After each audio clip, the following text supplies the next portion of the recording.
You know the facts. A message from Gem Radio 5 Limited. Keeping your distance. Help stop the spread of coronavirus by keeping your distance. Remember, don't shake hands or exchange physical greetings. Wherever possible, stay 6 feet apart and practice good hand hygiene, especially after being in public places. Together, we can help stop the spread and stay healthy. Remember the 3 W's.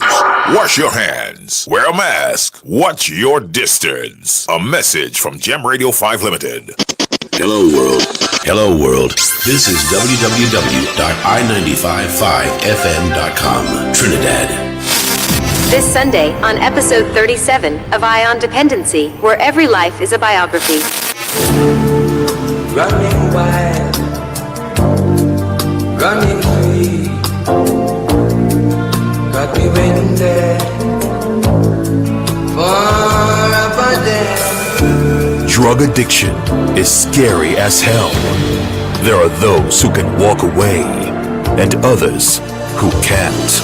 This man was introduced to cocaine by a friend and remained a slave to the drug for 32 years. My addiction became so terrible, it caused me to lose my job at the Ministry of Book. This Sunday, I'll tell my story on Eye on Dependency. This Sunday from 6:15 p.m. on I-95.5 FM and live on the Eye on Dependency Facebook page and YouTube channel. Garth and Natasha speak with a man who almost lost his life chasing that high, but lived to tell the tale. Then from 8:30 p.m. on TV6, tune into episode 7 of the Eye on Health series, focusing on non-communicable diseases and featuring Sheila Providence, who lives with diabetes. You don't want to miss Eye on Dependency. We don't just share stories, we change lives.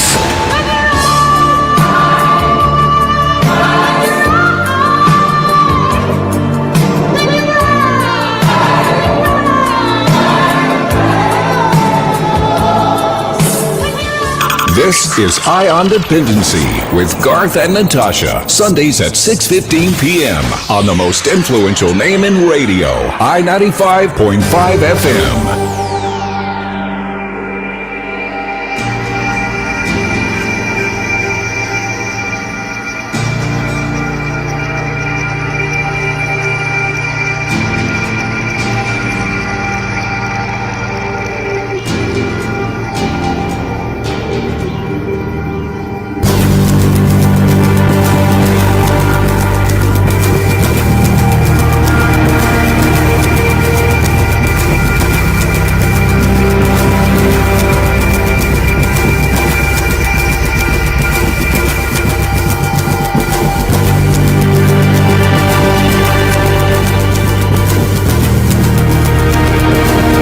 Good evening, Trinidad and Tobago, and welcome to Eye on Dependency, right here on I-95.5 FM, live on the Eye on Dependency Facebook page and YouTube channel. Good evening, Natasha. Good evening, Garth. Good evening, Trinidad and Tobago. And good evening to, of course, Chris here, and Shortman, as usual, is at his location. This evening, we have a lesson, a tutorial, or if you will, on substance abuse. And we urge that if you know someone, family, friend, who's suffering with addiction of any type, please, they may get some answers here this evening. We have a packed program as usual. We have a show reel for you of drugs and paraphernalia.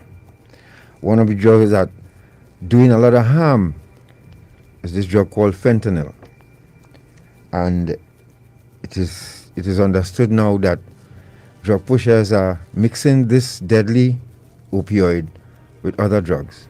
We'll get into more about that. And also, we pay a tribute to Michael K. Williams this evening. You'll know him as Omar from The Wire. Tasha? Yes, it was extremely shocking. A lot of people were shocked and distressed at the news that he had overdosed last week. And he has had his own journey with substance abuse. And we gonna play a video, an interview that he did, where he talks about a movie that he just recently did and how that impacted on his understanding of drug treatment and his own battles with drug abuse. So we want to share that with you, because he's such a popular actor and such a talented actor. You know how drugs has a tendency to take the very best of us. Well, he was one of them, and we want to, as God said, pay tribute to his life and his career. But the man of the moment this evening is Theo. Theo will take us on a journey through his challenges, how he was introduced to drugs, 32 years of becoming being an active addict on the streets, and this guy been through it, but he's lived to tell the tale, and we're going to share that with you this evening. So we go to a quick break, and remember, we also have a wanted poster to share with you as well, from in courtesy the Trinidad and Tobago Prison and Police Service of an escapee. You might know him, but we just do our part to share that information with you here this evening during each break. So we're going to take a break, and we'll return with Theo right here on I-95.5 FM, live on Independency Facebook page and Independency YouTube channel. We'll be back. This is reality radio at its best. I on Dependency on I-95.5 FM. I want to thank the Minister of Health for bringing water in the schools, fruits in the schools instead of snacks and juice and soft drinks. Don't miss episode 7 of Eye on Health on NCDs, this Sunday from 8:30 p.m. on TV6 and from 8:45 p.m. on the Eye on Dependency YouTube channel.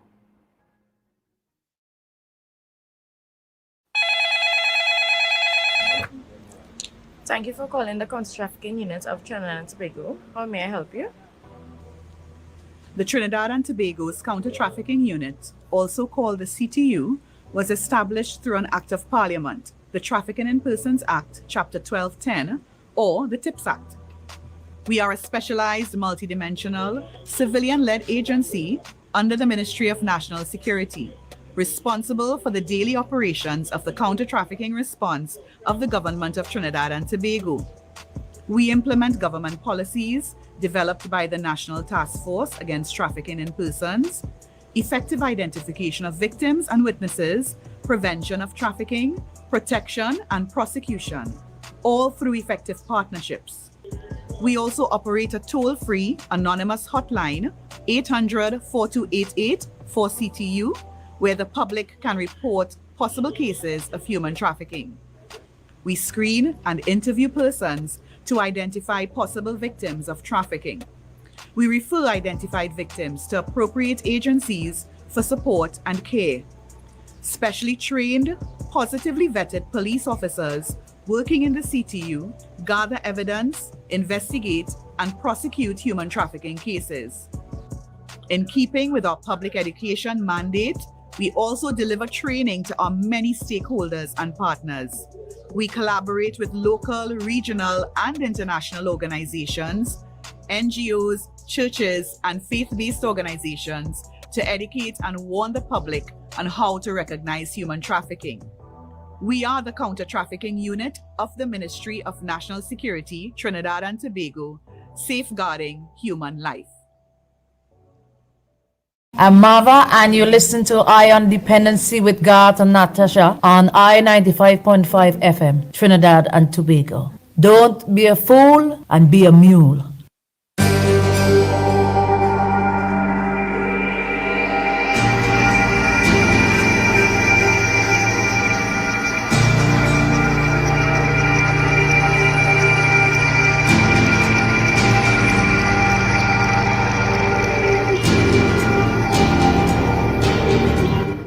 Thank you for staying with us. This is Eye on Dependency, and you're tuned in live on I-95.5 FM, as well as the Eye on Dependency Facebook and YouTube pages. On the line, we have Theo, who's joining us, and we say a special good evening, sir. Good evening. Right here. So you need to center yourself and speak up a bit so we can hear you and the listener can hear you, because you're about to take us on a journey here this evening that we think is very important for those who, families and those who are still struggling out there with a substance or activity that's destroying their lives and that of their families. So welcome to Dependency, Theo, and thank you very much for taking the time to speak with us. Well, first of all, I must say thanks and praise the Most High God for allowing this, and thank you and your wife, Natasha, for having me join you all on the program. Thank you. All right. So, Theo, where did it all start for you? You I understand you were you 6th of 11 children, and you were born and you grew up in Komuto. Is that correct? Correct, yes. Right. So what happened from Komuto? Well, I left Komuto like about age 6. Moved to Dabadi. Started primary school in Dabadi. Moved up to common entrance class, common entrance back then. I wasn't successful with common entrance exam, so I went on to post-primary. I wrote the school living exam. First time, out from 4 subjects I passed 3. I trained maths, but thankfully, the teacher and the principal decided to allow me another term so that I could apply myself, to maths specifically. And so, next time around, I was successful in the subject, maths. From elementary school, I went on to trade school, which was at Tech. I did a crash course in electrical installation and bench fitting. That's as far as schooling goes. I never had any secondary education. Okay, and you grew up with mother and father, as you said, 10 children plus 1. 10 siblings, yes. Okay, so I mean, growing up with all of those children, those brothers and sisters, I'm sure it was sort of difficult or was it at all, growing when you were growing up? But there were some difficult times, but I mean, looking back, I would call it normal, and I thank God for it. It was a large family, father being the sole breadwinner. It was a more or less religious family, so we had some spiritual or religious upbringing. And the average family you would have shortfalls. But anyway, so after graduating from Tech, I landed my first job with a firm at the time called Trinidad and Tobago Electrical Contractors Limited. Worked there for a short while.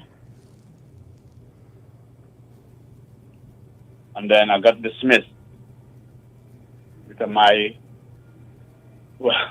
getting involved at the time, marijuana, alcohol, and like wanted to be one of the wannabes, to be like Mike sort of thing. So I lost my first job because of me staying away from the work. Ash Wednesday, Thursday, Friday, I extended the carnival season. And like the Monday when I went to work, my paycheck was there with a dismissal letter. So you would say that was your first experience of your extracurricular activities in getting in the way of your career. Yes, exactly so. Now, did that bother you, or you just decided, look, you're going to move on? It bothered me a bit, but then, being young and not quite focused. How old were you then, remember? Beg your pardon? How old were you then? I was like 17. Okay. Yeah, right? And not fully focused and wanting to experience life. And like I said, wanting to be like the others. So, in Carnival 74, I even reached as far as like getting involved in PAN. I joined a small band. By that time, I had moved from Aruka to Central Chagonas, enjoying a small pan side, you know, and being in the limelight, you know, playing pan on the road and that sort of thing. It was just mixing fun with work.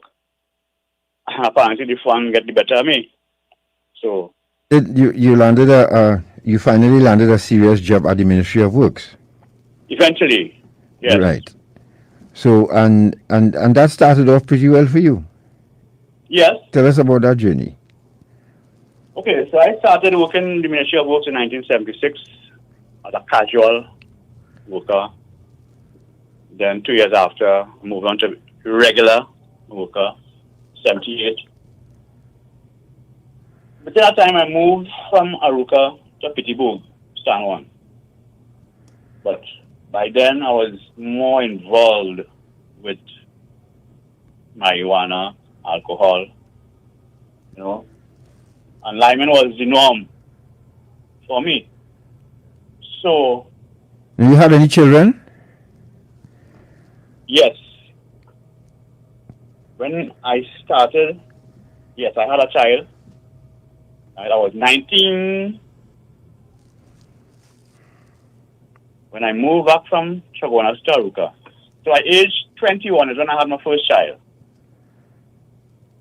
Then, the next year, I had another child. These two children are 1 year apart. With the same lady? No, two different mothers. Okay. So, moving back from Chagonas to Aruka, during that time, I got involved with the Ministry of Works. And like I said, moving from Aruka, then to San Juan, working with the Ministry of Works. But I was always into the kind of lineman thing, you know, mixing work with pleasure. And one Sunday, leaving Pittsburgh to go to Aruka to line, I decided to stay off into Napuna to get a weed smoke. And so, wow, this guy, he had weed, he had cocaine. I wasn't too familiar with cocaine. I've been hearing about it, but not familiar with it. And so he rolled a joint for himself, he rolled one for me, we smoked. Then he pulled this saucer with this white powder, he had a razor blade, and he started chipping, and then he take a next nose, and then he pushed the saucer to me on the table. I said, but it's so long I hear about this thing, you know, now I'm confronted with it. If I'm nothing wrong with him, I'll take a thing. So, it's all right. I did not know about the danger or the addictive nature of cocaine. To me, it was like just another means of getting high. And so I went along. Never tell me, all right, that did not go easy. But that day, God, I mean... Now, before you go on, so you did a line, as you would say, instead of smoking, you snorted. Yes, we started snorting. Now, how was that experience, that first time you snorted the cocaine? Well, let's say it was a combination of cocaine and marijuana, because after we smoked the weed, snort the cocaine. And like, initially, I wasn't feeling anything. Like, you know, you take a pull in the marijuana, you feel something. I didn't feel anything. So I decided, okay, well, take until you feel something. Not knowing I was doing so much harm to myself. When I really did feel something, it wasn't a nice feeling. Because I really became paranoid that day. I got stupid. So paranoid that I was afraid to face the bright lights again, to come out on the street, but I had to come out. I can't stay in the building. My fear was to hit that road and face people, but I had to. I mustered the courage and I came out. I'm in Tunapuna now, looking to get to Aruka. The taxi I got in, thankfully it was just the driver and me, but the driver recognized like something was wrong. And I had a fear that this man knowing something wrong with me and probably might want to take me to the station. Anyway, when we reached my destination in Aruka, about to come out of the vehicle, he went into the glove compartment of his car and handed me a little booklet. And the cover picture was a marijuana leaf. So I realized the guy knew I was high, didn't know how to talk to me, but he gave me something to read. But I went on the line, and the guys who I went to line with, it was food, rum, marijuana, cocaine. So I just continued. The same powder or crack this time? Powder. Powder, But, okay. Yeah, but they were mixing with marijuana. So, like, you know, making what they call CC joint back at the time. Right. And black cigarette. And so I didn't realize that I swallowed bait, hook, and sinker. It went deep. So like every time I go to the line now, I want that addition, cocaine. So eventually, it progressed to the point where I was renting an apartment in Pittsburgh. The landlord, my brother-in-law, they recognized that something was wrong. And I had my first daughter with me at the time too, right? And I became what was called an errant tenant. They kind of get fed up on me, you know, so I had to leave. What was the reason? Well, I've fallen short in payments, my rent, not taking proper care of my daughter. Now, fortunately and thankfully, I had a bigger sister who was adopted daughter to my landlord. So she was assisting me with my daughter. But Where was your daughter's mother? She wasn't around? No. So, and she left your daughter for you to take care of, and you weren't doing a very good job. I started doing a good job, but when I got involved with cocaine, you know, things changed. I must admit that I started to shirk my responsibility. So what, you would leave her alone for long periods, or what? Well, not necessarily alone, because she was in company with my sister and my sister's children. My sister had 5 girl children, and she would be with them. But a lot of times, like even this time of the evening, I'd be out on my little binge, you know, come home late in the night, and sometimes she would sleep over by my sister. And they got fed up. So I was evicted. And with that eviction now, I decided, look, you're working, but I ain't going to hustle myself to pay no rent and thing again. Now. I end up in a base house in the ghetto, a place called Hell Yard on Nelson Street. Well, I mean, that was really hell. Really, really hell. Before you get there, Theo, did your sister speak to you about your behavior and your comings and goings? Did she realize that you had a problem at that point? They realized I had a problem. And I was not, in all honesty, I wasn't forthright in talking about my problem. You know, so the situation just became more and more unmanageable. Right. It became more and more fed up. And although she's my sister, she had, especially her husband, they were now in league with the landlord, supporting my landlord. I have to go. Right. And with that going is when I find myself in a base house.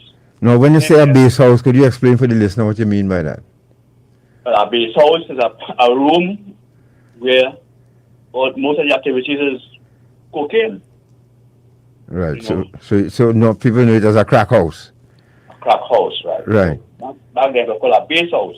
Yeah. And you know, I mean, day and night binges, right? So how did this start? How did this? Was it affecting your job as well? Yeah, of course, because I started absenting myself from the job. Now, there were times when the foreman would book me, absent, but I getting paid. You know, and right?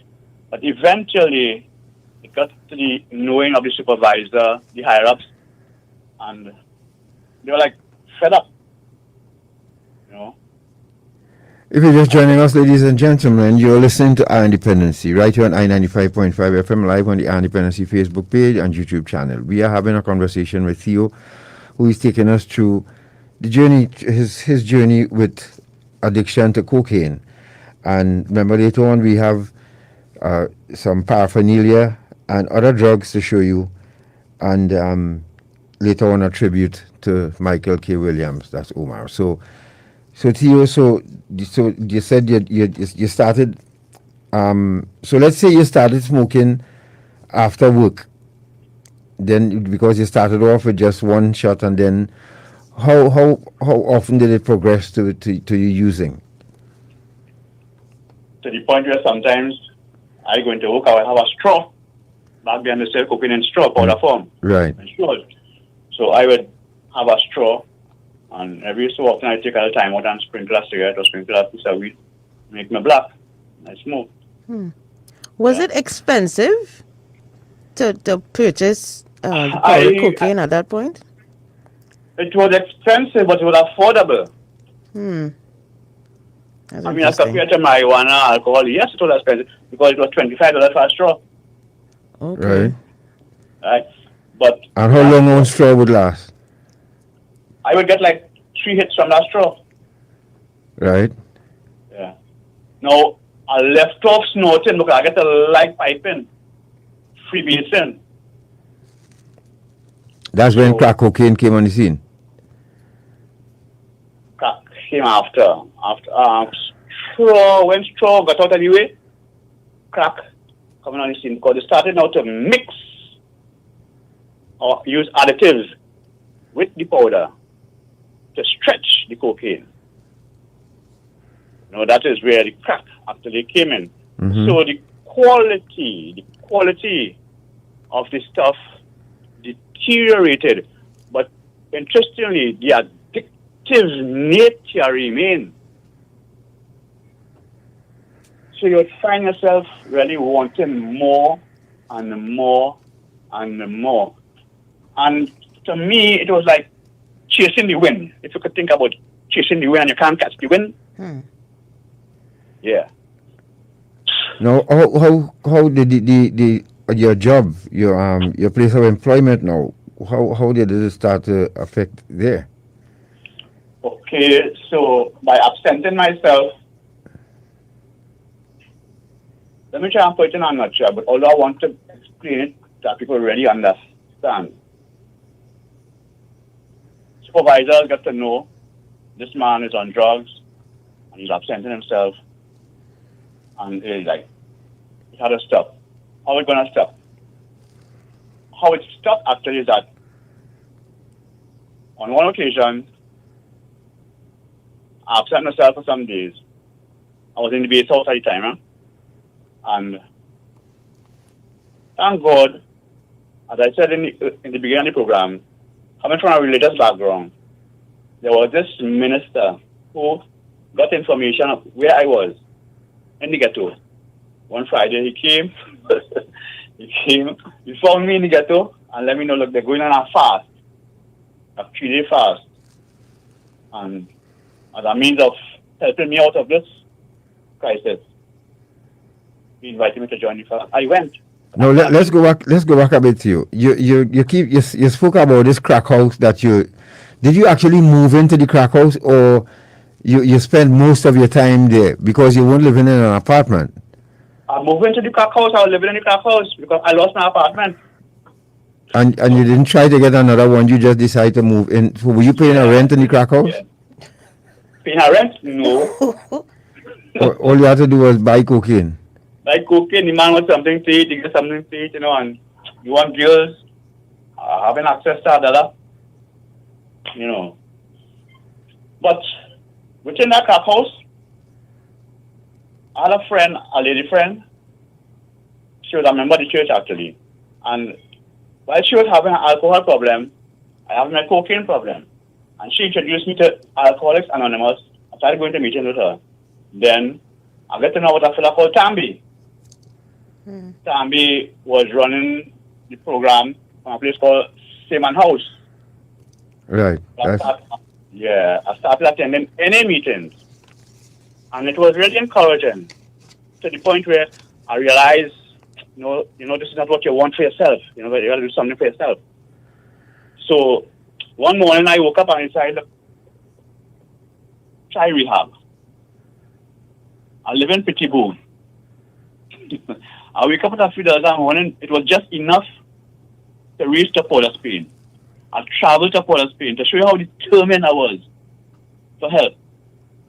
I traveled to Port of Spain and I walked from Port of Spain to St. Anne's Hospital. I talked to a welfare officer, explained my situation to them, and they decided to enroll me in the institution. So how did you do that without it affecting your employment? Well, the fact that this is a government institution, whilst there, and I explained to Dr. Harry Maharaj, he was the psychiatrist at the time, he did up a sick leave for me, 14 days sick leave. When that 14 days expired, I went on to extended sick leave. Sadly, rehab didn't work for me. Now, what about the place of at the ministry at the time? Did they have an employee assistance program that you could have enrolled yourself in? Nothing like that. If they had it, I would have really welcomed that and do something about it. And that goes to show, that even within government departments, no, at the time, nothing. I'm not sure if they have anything like that now, but no, there was no assistance coming from the government. Let me say my department. So you enrolled yourself in St. Anne's? Right. Right. So let's take a pin right there, folks. You're listening to Dependency. We're going to take a short break, and when we come back, we'll tell you about his time at St. Anne's. You're listening to Theo, and you can join us on our Dependency Facebook page or YouTube channel as well, because for some of you, you still need to see these drugs and paraphernalia, if you see it at home, what it looks like. Mm-hmm. All right, so we're going to take a break. We'll be back. Stay right there. Eye on Dependency, where every life is a biography. On the Eye, 95.5, the most influential name in radio.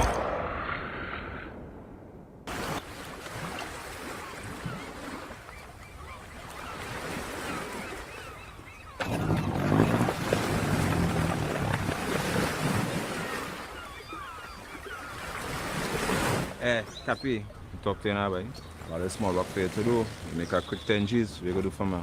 10 G's? What's that how I do there, boy? What you doing? Taking your boat, run up the islands, pick up some people and then bring them back here for me. That's all you have to do. That's sounding like human trafficking, boy. That's a serious crime. I can't make that. Trafficking in human beings is a serious violation of a person's human rights. It violates a person's right to freedom of movement, freedom of choice, freedom of speech, and freedom of identity. It is a heinous crime which affects local, regional, and international peace and security. A victim of human trafficking is subjected to many types of abuse. The crime destroys a person's dignity and self-worth. Victims often feel hopeless, are suicidal, and are stigmatized in their communities. Child victims are deprived of their rights to education, play, and social interactions. They're essentially robbed of their childhood, and that can never be regained once those years have passed. If we do little or nothing to fight against human trafficking in our country, we can face economic sanctions from international agencies and partners. Our country will be losing money. Doing little or nothing to fight against human trafficking will tarnish our country's international image and, most of all, the value we place on human life. Human trafficking is no respecter of persons. Anyone can be a victim. So let us all strive to safeguard human life and dignity in Trinidad and Tobago. We are the Counter-Trafficking Unit of the Ministry of National Security, Trinidad and Tobago, safeguarding human life. I want to thank the Minister of Health for bringing water in the schools, fruits in the schools instead of snacks, and juice and soft drinks. Don't miss episode 7 of Eye on Health on NCDs, this Sunday from 8:30 p.m. on TV6 and from 8:45 p.m. on the Eye on Dependency YouTube channel. Hello, my name is Raquel, a trainee inmate at HMP Drake Hall, Staffordshire, England, and you're listening to Iron Dependency with Garth and Natasha. Please, people, don't traffic drugs. The money is all that nice. It's not worth it.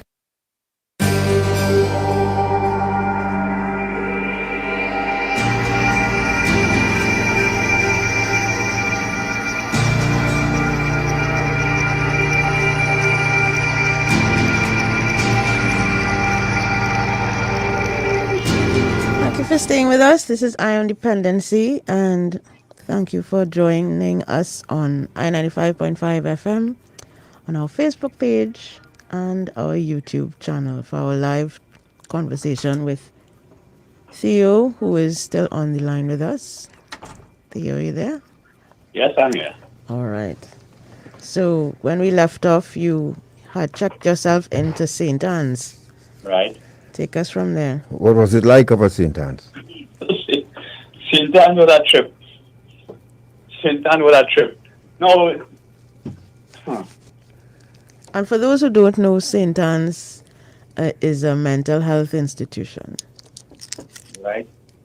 And so it's like multifaceted because mental health, you had drug addicts, people, with different issues. Mm-hmm. Okay, so me, being a drug addict, I was at this area of the institution that did not only deal with drug addicts. You had people with schizophrenia, people really with mental illnesses. A combination in the area where I was.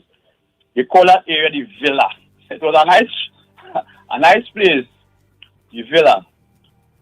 And after a while, I began to settle humor, right? In the villa with so much different mentalities from staff to patient. We coined a name for that area. We call it Hollywood. Why?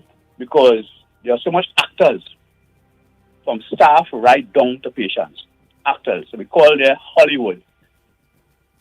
So in Hollywood, the people who have the charge of seeing about the patients, in my view, some of them mentioned they needed care too. Let me explain. I see male nurses taking advantage of female patients. I mean, sexually. There was a particular male nurse who was on marijuana. I used to shop for him. I mean, come out the compound, go by, wait for him, and come back. There was a section called OT, occupational therapy. I was in the woodwork section. The man who was in charge of the woodwork section where I was involved, he was on cocaine. We used to meet in the ghetto in town. He buy cocaine for me to zip my lip. No. I see advantage taking place there at the institution. There was a situation where one male nurse gave wrong medication to a patient, a male patient. After lunch, well, he got medication before lunch. But after lunch, when that man went to rest, when he woke up, he was like a zombie, walking like, like a mummy. I talked about it. I was very annoyed about it. The nurse didn't like that, so he tried to get at me. Next morning, he attempted to give me wrong medication also. When I saw what he put in my hand, I said, what is this? He said, that's your medication. I said, well, this is not what was prescribed by Dr. Harry Maharaj for me. He said, I give it that. I said, so I don't have to take it. He said, I give it. I said, all right, I duck him. I threw the tablet behind the back and I drink my glass of water. He was disappointed because he didn't see what he wanted to see. You understand? The ill effect that wrong medication would have had on me. So we went through the paces, and now mind you, this is interesting. When Dr. Harry Maharaj interviewed me, heard my story, I must thank him for that, He said, but Mr. Hamlet, you see your very unique story. And in my view, you need to document the story. He gave me paraphernalia, meaning writing instruments, paper, pencil, eraser. He gave me stuff, and I started writing. Garth, Natasha, people who are listening. I started writing a story. But time came for me to leave the institution. When you're about to leave the institution, they give you or send you on what is called a reorientation home visit. Mm. You have a weekend home. Right. Reacclimatize yourself to the environment. I was glad for that. And So where was that home for you? Was that back by your sister or somewhere else? At the time, I was still in Bush Street. I was still in Bush Street. Where's Bush Street? Pittibo. Pittibo. Right. Okay. Yeah. Right? No, I had my job still there, so I just gone back a bit. So, I left the institution Friday evening, came back Monday morning. They did a screening. Took some urine, sent a urine to forensic. A couple days after, the results came back showing Mr. Hamlet positive for cocaine use, cocaine in my system. That drives me up a wall. Because at God live, I did not use cocaine over that weekend. So why you feel it became you got that positive result then? I feel it was a vindictive act from that same male nurse because I talked out against him. I have switched somehow. He tampered with my gut feeling. He tampered with my urine. So you had to leave anyhow? Yeah, well, I got a premature discharge, and what I call a dishonorable discharge. Okay. No. Yeah, because, no, when they got that paper, the results of that test, I had to face a panel from a head psychiatrist right down to social worker. People, I sat by that table, this panel, interrogated. But here it is, a paper with a government stamp showing me positive for cocaine in my system. Now, why didn't do a screening when they admit a patient? So you will know what level of substance is in that person during the time, after the time they leave in the institution. That was not done. But here it is. So when I couldn't take it no more, I get on my feet and I defied that panel and let them know I now understand how innocent people go to the gallows. I, Theophilus Alfred Hamlet, did not use cocaine over the weekend. But we have a paper. Who is me? If I go before a judge, I condemn. So I left the institution, and sadly, it was from the institution straight back in Hilliard. So you relapsed? Yeah. And what happened after that relapse? After that, it's when I actually lost my job because with that relapse now, I was so distraught, so frustrated that I already stayed away from the job for like 8 days without a medical. And when I come to, and I went with the medical, they had a dismissal letter waiting for me. Wow. All how I plead from the superintendent of works to representatives in the union, the trade union. I paid my union dues religiously every fortnight. But when the time came, they would not represent me. I had a bad reputation as a cocaine addict. I had to go. No, the thing about it is, Theo, that what you're speaking of there, you won't and you will not be the one and only employee of the ministry or any other ministry for that matter, so true, private or corporate, Trinidad and Tobago, where the employees are hooked on a substance or activity.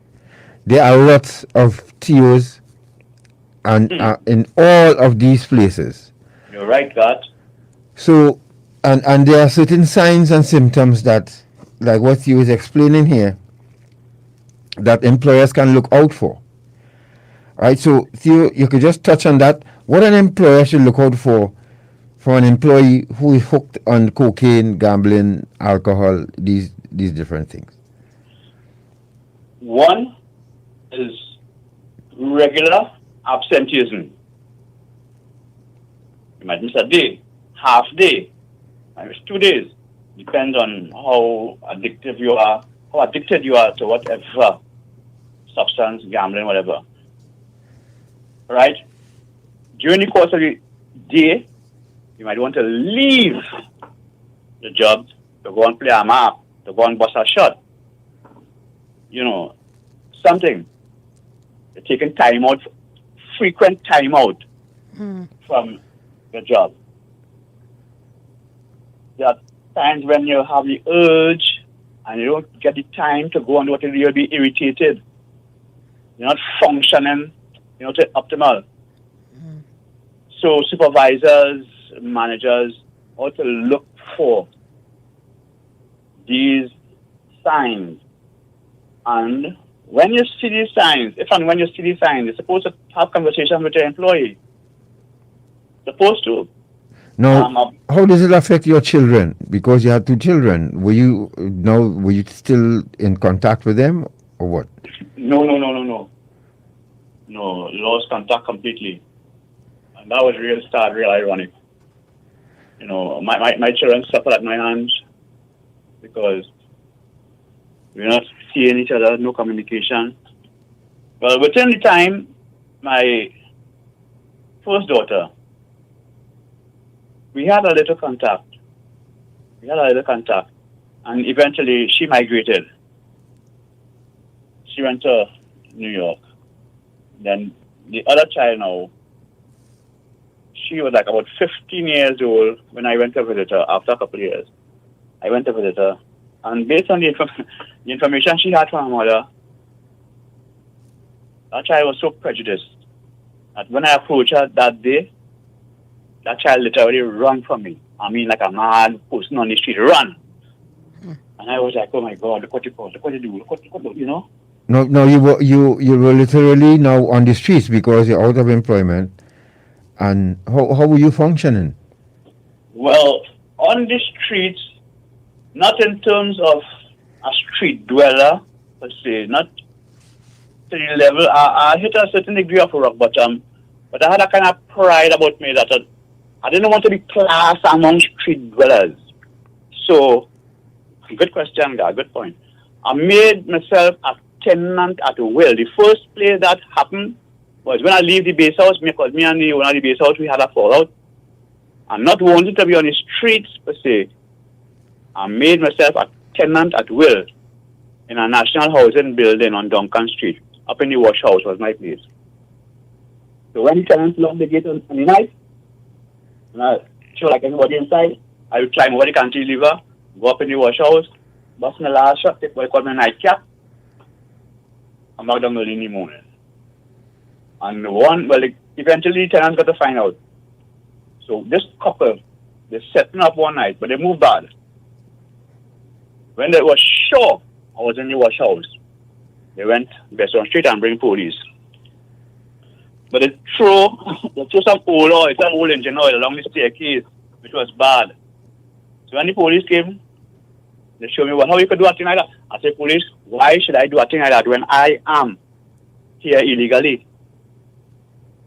Okay, we understand what happened. Get things together and come out of here. I came out. And from there, I literally cried and begged God to get me out of this place. Because back then we used to call a spade the city without pity. It was really hard. It was really rough. I see murder.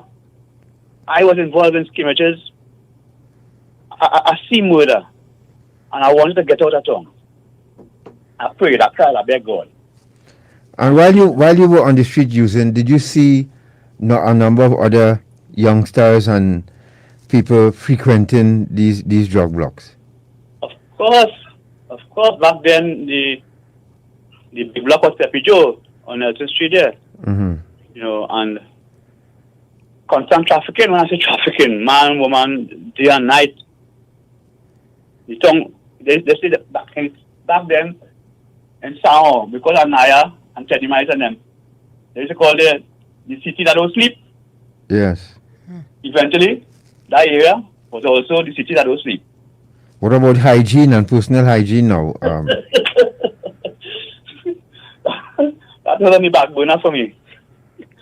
I must admit that my personal hygiene was neglected. bad.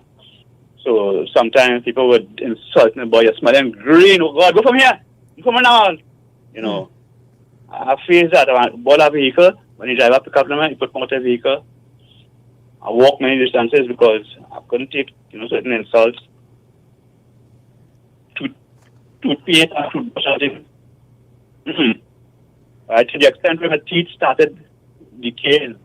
Bad, yeah. Breath kicking. Now and a couple of days would pass before I, take a little something under my arm or between my leg. Much longer before I had a proper bath. If you're just joining us, folks, you're listening to Dependency, and we are speaking with Theo, who's taken us through his journey with drug addiction. And Theo spent 32 years on the streets as an active user. But something happened to change and turn his life around.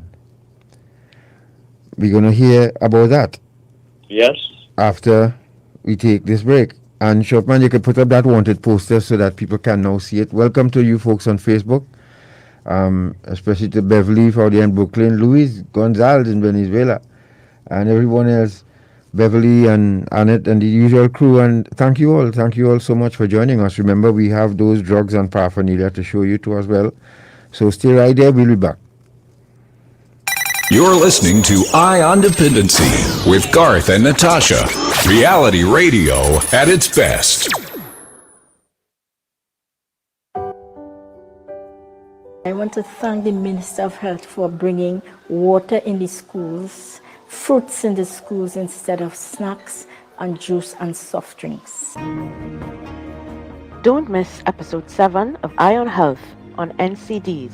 This Sunday from 8:30 p.m. on TV6 and from 8:45 p.m. on the Eye on Dependency YouTube channel. Some of us like to play games of chance, but remember, gaming should be fun, so don't get carried away. Play for a prize, but don't pay the price. Play for fun, but never for keeps. Play smart, but never play all. Winning isn't everything.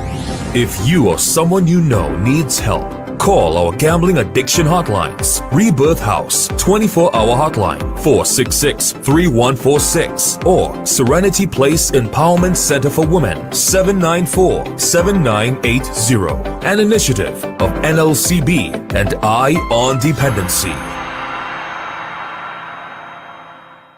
And you're listening to Eye on Dependency, where every life is a biography, Trinidad and Tobago. Don't traffic drugs, it's not worth it.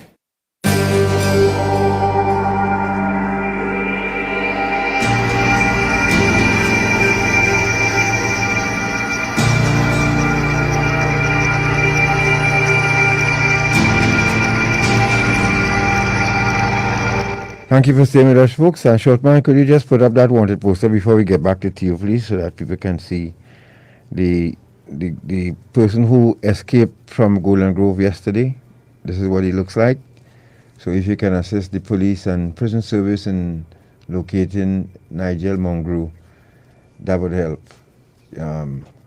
He was, I think, incarcerated for murder. So. Where did he escape from? Golden Grove. Golden Grove. Yeah. Okay. So, Theo, thank you again for joining us. And a lot of people have been thanking you for your testimony because, of course, there are a lot of folks who know people who have children struggling with crack addiction. I have a friend of the family, who walked out on 2 children just recently, 2 young girls. And he just decided, look, cocaine is a better companion than his children and his wife. And it's really sad. It's people. I wish really people could really understand the power of this drug called cocaine and these synthetic drugs now that. But Theo, something happened to turn your life around, right? What happened that turned your life around? You were arrested once. Tell us about that arrest. Okay, well, the first arrest was what they call a misdemeanor. Police take me out, they meet me in a drug yard at night. I went to backtrack. And another guy in the yard, but the police was on a rampage that night. just rounding up pipers. So the vehicle stopped by the push gate. Me and the other man, I felt that with my apparatus. Walked to them. The vehicle had about 8 guys in it. Put the other guy and me, take us to the station as in Fireballs Junction. The funny thing about that night, put 10 of us in our vehicle, drop in the station, in our cell. Only relax here, we're going for another 10. Half an hour after siren blare, and they come back in the station with another 10, full up another cell. But the stupid thing about it is, your first Hamlet was arrested at point A at 2 a.m. Garth Sinclair was arrested at point B at 2 a.m. Natasha Nunez was arrested at point C at 2 a.m. And that clicked to me. I said I had no case. So I spent the night in the cell. Next day, I draw to the attention of the magistrate. They cannot arrest X amount of people at different points at the same time. The magistrate dismissed the case. First arrest. Second arrest. This one was dread. Apparatus. Face the magistrate. I tried to cheat the system, to be honest, by pleading not guilty. Magistrate I remand you until so date to reappear in court. On my second appearance before the magistrate, magistrate asked me, Mr. Hamlet, how do you plead? I said, Your Honor, I would like for us to finish this matter today, so I'm asking you for a fine, please. Magistrate say, it don't work so. It don't work so. A fine goes with a guilty plea, or if the court find you guilty. How do you plead? I say, well, based on that, I have no choice but to plead guilty. I charge you $600, you have 14 days to pay. Thank God. I walk out of court. After 11 days in remand.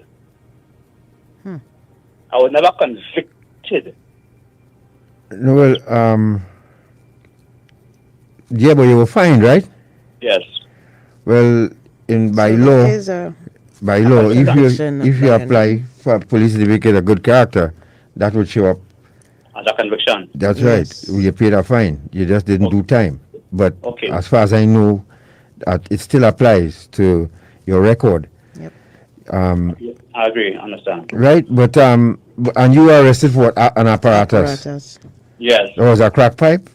Yes, a pipe. Right. A piece of metal from an umbrella. Right. Wow. No. Not even an actual. It's a makeshift device. Yeah, well, I try to. What people do, they try to use the smallest of device. Yeah.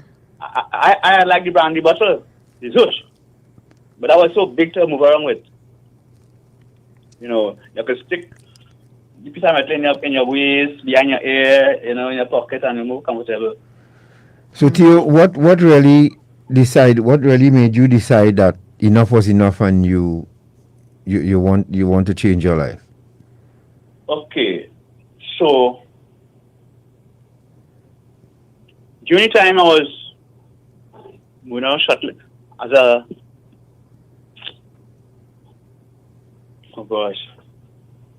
tenant at will. I was at this property on the Eastern Main Road in Aruka, the Aqua Junction. And one night, I lie down. I'm thirsty. I have no money. What to do this hour of the night? I was about midnight. Then I remember this woman with this burger cart on Lupino Junction. They would always want a man to help them clean up, wash up, put in the cart when they're finished. So I got up and I went up the road.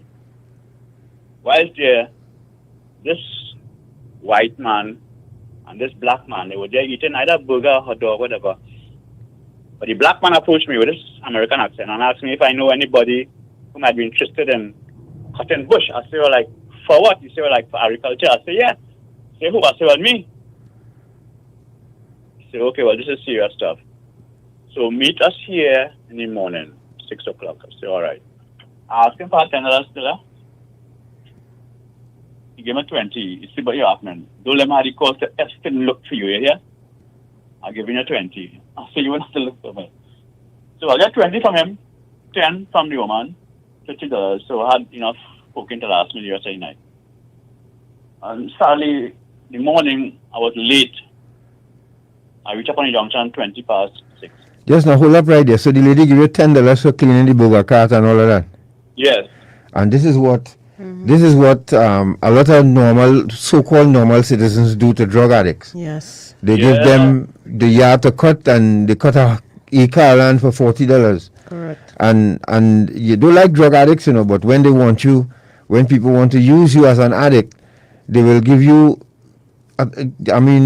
laborious tasks. Herculean of tasks. Yeah, and then give you $10 or $20. Don't pay you. Right. And don't pay you. And that is the way to keep the addict coming back. So, those of you listening who do that, you are enabling and taking advantage of at the same time. Advantage is right. Yes. And then like in my case, I was exposed to crime because being out there, late hours in the night, we exposed to bandits. Okay, but so anyway, so you ended up on this estate and you stayed there for a while. Yeah, I was like a resident worker. Things changed. Now I used to. The thing is, from being on the street to now having an income of $200 a day. Think about that, right? So I still used to leave the estate and come out for my stuff. Sometimes I spend a day, 2 days, 3 days. The owner of the estate will come and look for me. When he find me, he buy cocaine, go back up. And it reached to the point where he still didn't want me to come out. And he decided to buy cocaine and bring for me. Yeah. He started doing that. And within that time, I know I felt good about being away from the street, away from the bright lights, because I started to come to terms with myself now. I started to come to terms with my salvation. Because remember, I said from the beginning of the program, I grew up in a religious home. I had a fair idea about what salvation is. And I didn't want to, die in that state. So I really started to reach out to God now, crying out for help. Literally crying out, day or night, crying, begging God. And one day, this man brings cocaine, and I have it cocaine in my hand, and I got angry. I get real angry to see what this man doing to me. I muster the courage to let him know it happened. Don't bring no more effing cocaine for me again. If I want cocaine, I'll go for it. You don't bring it for me.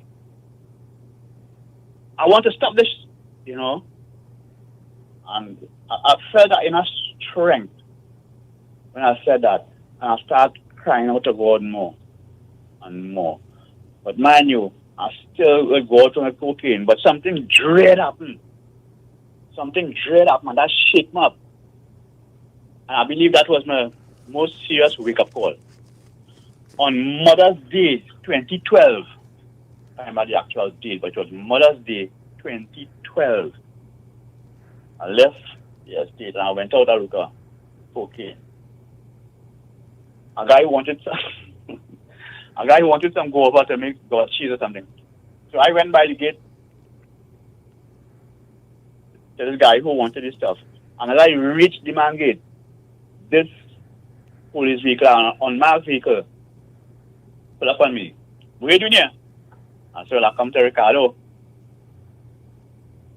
I rushed to the gate and make sure I press the gate bell so that Ricardo would come out. Somebody would come out to see what is taking place. Ricardo wife come out. Hello. You know this man? She shrugged his shoulder. No, she was lying. One Ricardo live here? Yes. He come out. Hey, you know this man? Tell the police by seeing him. I say, oh my God. Police say, here, man. We have a report of an attempted break-in on a house in Borneo West, and you fit the description. You're on the vehicle. Carry me by the house where the man is saying somebody attempted to break his house. I know the man know me, and is telling the police, yes. People,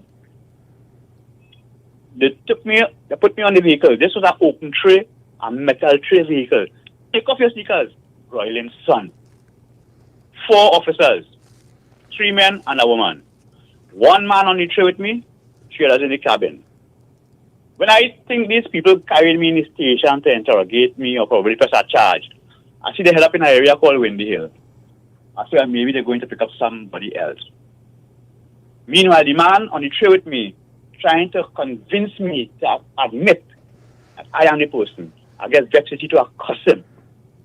I said, look, I can't talk to you no more, because everything I tell you is the truth, and I don't know what all this talking about. I said, boy, them train side day, them what you should tell the front. I said, I tell you the truth. I don't know what all they're talking about. We reached that spot. They passed all the houses, we head up in the bush. The vehicle stopped. The 3 in the cabin come out. The woman officer approached me. Down. Now 4 big guns trained on me, people. 4 big guns. I know before in policing there was something called taking it to the edge. Well, I was already living on the edge and being taken to the edge by police now. I try to feel how it go feel when you're going on dead. I said, what happened? You're on your knees? Just pray. I raised my head to the heavens. I wasn't audible, but the officer in charge, he realized this prayer praying. So you're praying. I ain't answering. My eyes open.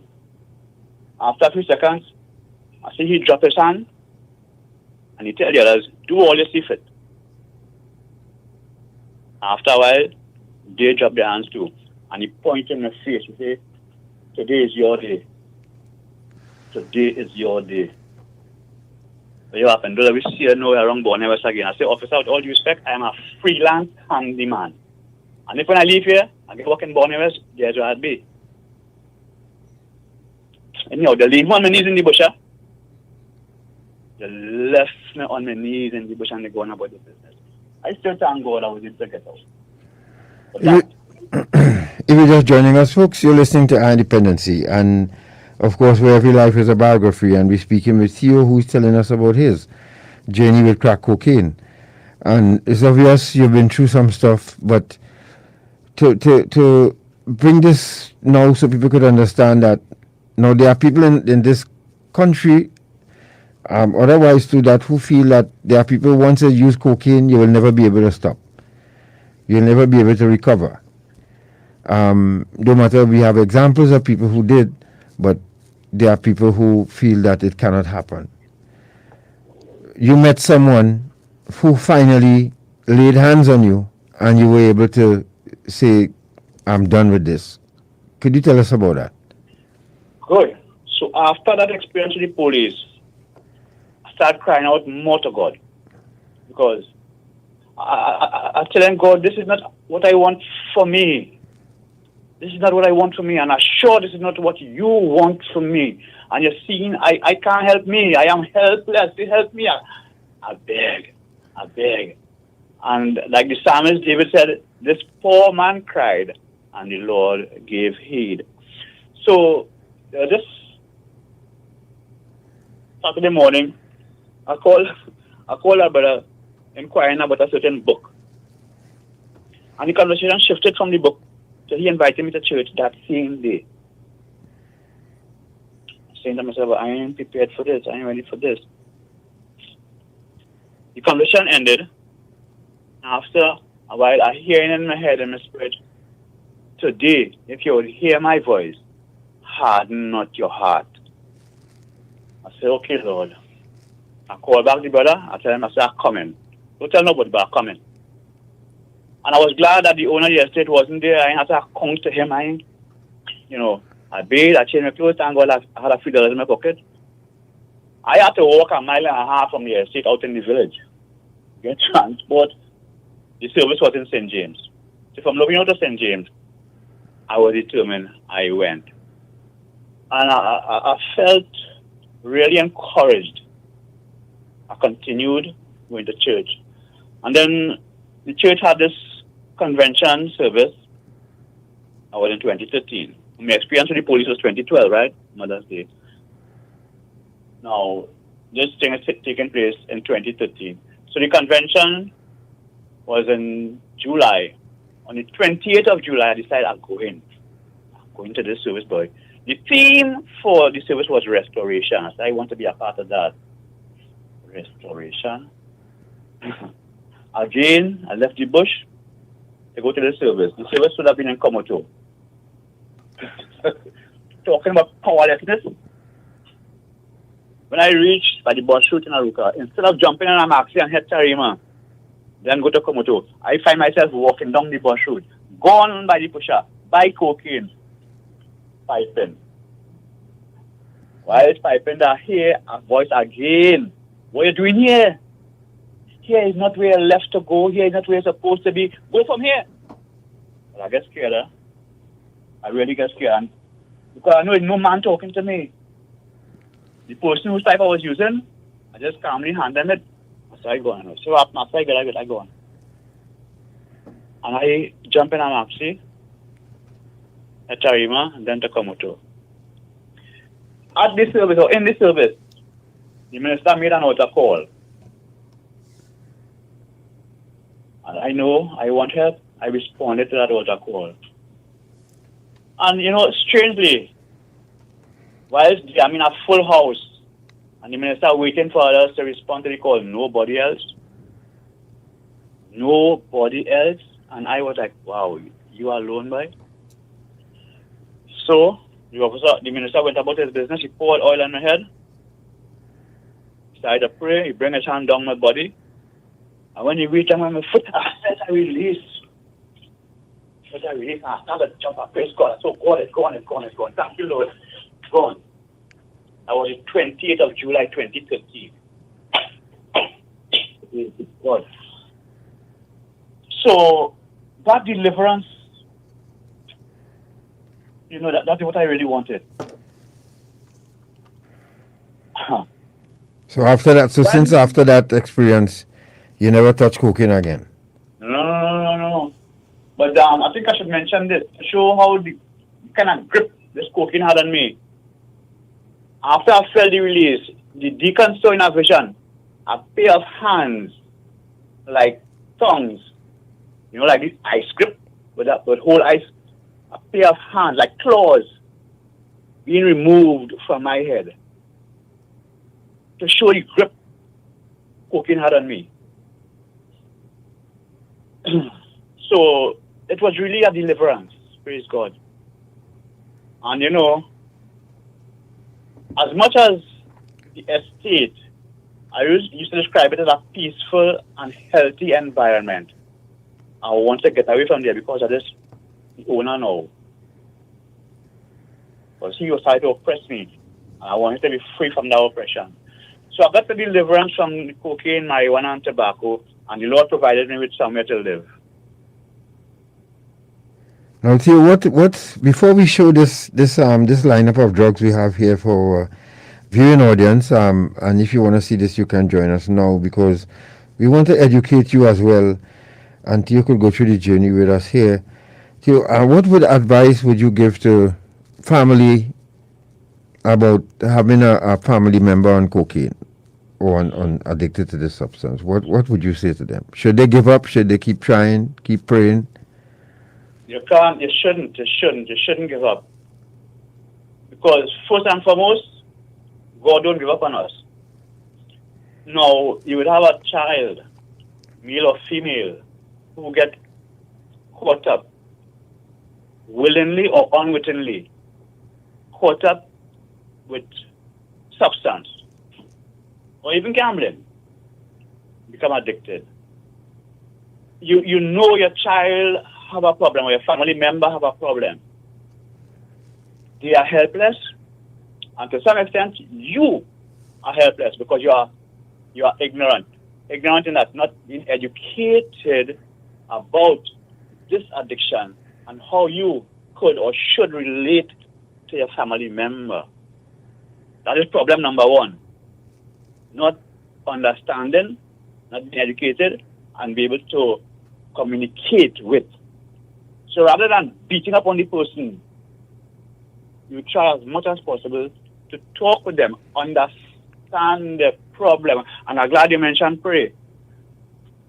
Because in some cases, I mean, we have to seek God, you know, divine intervention. Like in my case, I didn't have people talking. I shouldn't say that, because there are people who already reach out to me. I mentioned early on where this minister took me from the ghetto into a fast. So there are people who would be concerned and reach out, even though they are not educated enough to talk with you. But I understand that God put people in place to assist you in treating with a family member. My advice, my encouragement is do not give up on your family member. They need help. So you reach out, talk. What you're not getting from them, seek professional counseling, seek professional advice. Short man, let's go through this list. Let's go through this list of drugs we have here now before we tell Theo thanks very much. Folks, there are a number of drugs that are available to our children right now, and you need to know about it. Natasha, help me here. This is... Yes, well, this is this is cannabis, of course, decriminalized in Trinidad and Tobago, although there are still people, unfortunately, still being arrested for this substance. It is for adults, but in these two circles, you'll see how edibles, which is one of the byproducts of cannabis, are available to our children, unfortunately. And we know about how different substances, including cannabis, affect the brain and body of young people under the age of 24. One, but before I forget you, Tambi was at Rebirth House, right? You said Salmon House. Was Rebirth House, right? Tambi was. He started Rebirth House. Yes, he started Rebirth House. But on, I think it was New Street, there was a place called Salmon House. Right, okay. Right, next slide, short man. We, the paraphernalia now. This is what, when you hear somebody get arrested for paraphernalia, this is what it looks like. And I guess this is one of the crack pipe Theo would have just explained, where you put the crack in the mesh and you heat it and inhale it. You see somebody has actually the crack pipe in their hands there now that you could see. You know, Theo, I don't know if you're seeing this, but but this is what it looks like. This is what the crack pipe looks. When you hear people get pulled for apparatus, this is what it looks like. All right, the cocaine. The next slide will be the cocaine. Now, there's something significant I want you all to understand. That the crack cocaine that is being sold now is totally different from when back in the day, let me just say. Yeah, so true. It's totally different. So what we're looking at here is what Theo started off with, which is cocaine powder that you form into lines and snort.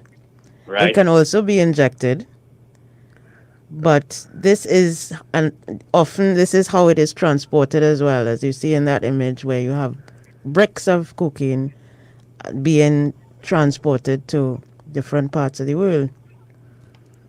Yes, correct. So we are showing you that now, so that we just saw the apparatus. Now you're seeing the cocaine. Let's go to crack cocaine now. Now this crack cocaine, this is the bad boy here that's really still to this day destroying us and destroying our communities. And I could tell you from the time this drug hit our communities, I mean, there are people who listen to this program, I'm sure could tell you one person from their community who was talented, a sports person, or maybe artist, you know, you name it. From the time they touched crack cocaine, that was it. The business went down. They stopped playing sports. They end up in prison. You name it. This is what cocaine, you know, did to our communities. It destroyed it. And unfortunately, there are people still bringing it in and still sending it to our communities. Now, this drug called fentanyl, this is what this guy overdosed on. It is alleged. It is alleged. And now this fentanyl also is a powerful opioid used as a pain medication and together with other medications for anesthesia. It is also used as a recreational drug, sometimes mixed with heroin, methamphetamine, or cocaine, and its potentially deadly overdose effects. And what you're seeing here is it in 3 different forms. As a liquid, which is injectable, as a pill, which you pop, and as a patch. So it has a wide variety of medical uses as an anesthetic. But it's 100 times stronger than morphine and heroin. 100 times. Which is why it's so popular on the black market, on the street. Yes, and it can stop your heart. And these pushers today mixing their crack cocaine with fentanyl. And so every hit now could be a last one. Yes. You know, and it's really sad that despite the dangers, people still going after it. The other slide here, well, of course, the heroin and the opium poppy. Mm-hmm. And although we hear more about cocaine in Trinidad and Tobago, there is heroin here. Yeah, there is. There is. And it is not only injectable, it can be snorted as well. It can be inhaled. You can inhale the vapor as well. Yes. And then finally, liquid heroin, what our children getting hooked on. And when I say children, I mean children, folks. From primary school come right up, whether we like it or not. This product is called lean. Sprite and cough syrup mixed with sweets. Scientists call it liquid heroin, and you can easily overdose on it. And our children use it sometimes for exams to calm their nerves. It's in schools. People go in drugstores and buy the cough syrup that has DXM or codeine. Mm-hmm. And it's mixed with it. And this is what happens to some of our children getting involved in this. So, folks, Theo, we want to thank you for your testimony. Thank you very much for joining us this evening and enlightening our listening and viewing audience on your life. Thank you for having me, God. But if I should use a closing remark, sure. Is that, thanks. It is that, you see, based on my experience, I understand now that while there's life, there's hope. I never give up on myself. Right. I know now that God did not give up on me. So for those who seem like, there's no end,